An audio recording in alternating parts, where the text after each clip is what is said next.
Telangana assembly ఎన్నికలకు ఇంకా 3 ఏళ్లకు పైగా సమయం ఉంది. కానీ ఆ నియోజకవర్గ బీఆర్ఎస్ నేతలు మాత్రం టికెట్ కోసం ఇప్పటి నుంచే తన్నుకుంటున్నారు. ఇన్ఛార్జి పదవిని దక్కించుకుంటే సీటు గ్యారంటీ అన్న ధీమాతో ముందుకు సాగుతున్నారు. ప్రస్తుత సమన్వయకర్త మాజీ ఎమ్మెల్యే బీసీ కార్డుతో తన టికెట్కు ఢోకా లేదని భావిస్తూ ఉంటే మరికొందరు ఓసీ నేతలు తమ ప్రయత్నాల్లో తామున్నారు. ఇంతకీ ఎవరా నేతలు, ఏ నియోజకవర్గం? Was this inside story? ఉమ్మడి పాలమూరు జిల్లా కల్వకుర్తి నియోజకవర్గ బీఆర్ఎస్లో 2028 అసెంబ్లీ ఎన్నికలకు ఇప్పటి నుంచే టికెట్ రేస్ మొదలైంది.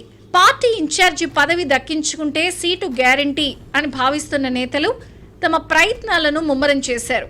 గత ఎన్నికల్లో జైపాల్ యాదవ్ ఇక్కడ ఓడిపోయారు. ఎలక్షన్స్లో గెలుపోటములు సహజం. జరిగిన పొరపాట్లను సరిదిద్దుకుని భవిష్యత్ ఎన్నికలకు మళ్లీ సన్నద్ధమవుతూ ఉంటారు నాయకులు. కానీ ఈ వాస్తవాన్ని మరచిపోయి నమ్ముకున్న క్యాడర్కు వెన్నుదన్నుగా ఉండాలి అన్న ప్రాథమిక అంశాన్ని కూడా పట్టించుకోకుండా కల్వకుర్తికి గెస్ట్ ఆర్టిస్ట్గా మారారు జైపాల్ యాదవ్. స్థానిక విషయాలను అస్సలు పట్టించుకోవడం లేదని గులాబీ క్యాడరే కామెంట్స్ చేసే పరిస్థితి. అయితే ఇదే వైఖరి కొందరు స్థానిక నాయకులకు వరంగా మారింది. మంచి తరుణం మించిపోతే మళ్లీ దొరకదు అని అనుకుంటూ వచ్చే అసెంబ్లీ ఎన్నికల్లో టికెట్ కోసం ఇప్పటి నుంచే ట్రయల్స్ మొదలు పెట్టారు కొందరు నేతలు.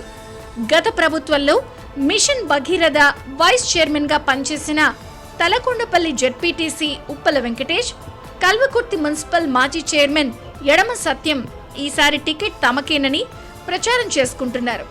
అలాగే రాష్ట్ర స్థాయి కార్పొరేషన్ కు చైర్మన్ గా పనిచేసిన గోలి శ్రీనివాసరెడ్డి పోటీ పడుతున్నారు. కానీ వీరంతా జనం నాడి పట్టకుండా కేవలం పార్టీ అధిష్టానాన్ని తమ వైపు తిప్పుకునేందుకు ప్రయత్నిస్తున్నారు. కానీ కాంగ్రెస్ ప్రభుత్వం పట్ల ఉన్న వ్యతిరేకతపై పోరాటం చేయడం లేదు అన్న విమర్శలున్నాయి. కేవలం పార్టీ పిలుపిచ్చిన కార్యక్రమాలను తీసుకుంటూ మిగతా సమయంలో హైదరాబాద్కే పరిమితమవుతున్నారు.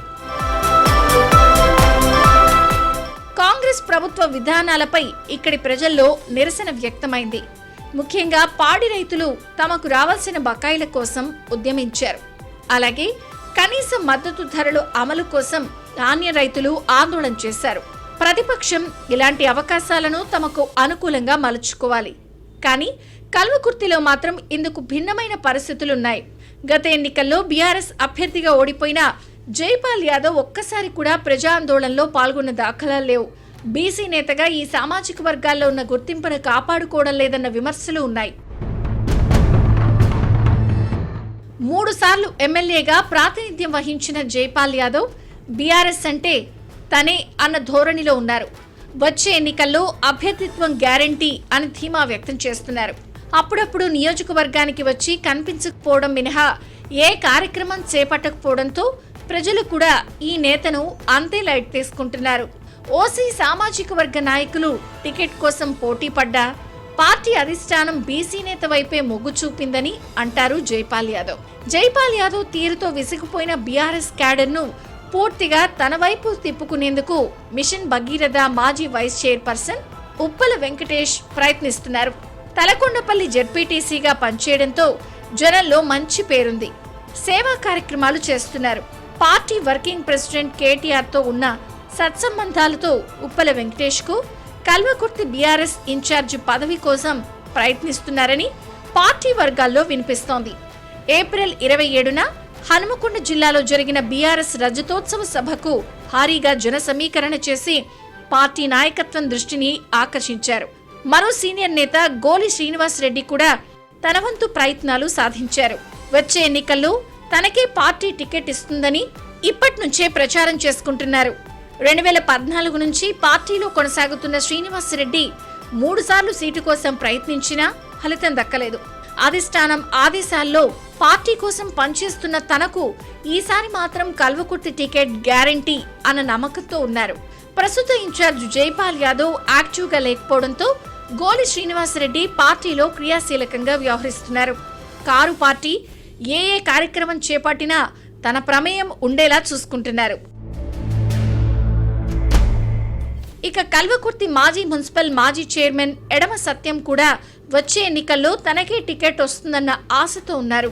కల్వకుర్తి మాజీ ఎమ్మెల్యే ఎడమ కృష్ణారెడ్డి కొడుకుగా రాజకీయాల్లోకి వచ్చిన సత్యం యువతలో మంచి గుర్తింపు పొందారు.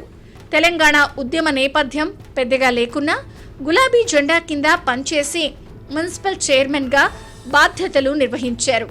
వచ్చే ఎన్నికల నాటికి నియోజకవర్గాల పునర్విభజన జరిగితే కల్వకుర్తి నియోజకవర్గానికి జైపాల్ యాదవ్, ఉప్పల వెంకటేష్ స్థానికేతరులు అవుతారని, అప్పుడు తనకు తిరుగు ఉండదు అన్నది సత్యం భావన. ఇలా ఎవరికి వారు వచ్చే ఎన్నికల్లో టికెట్ ఆశతో ముందుకు సాగుతున్నారు.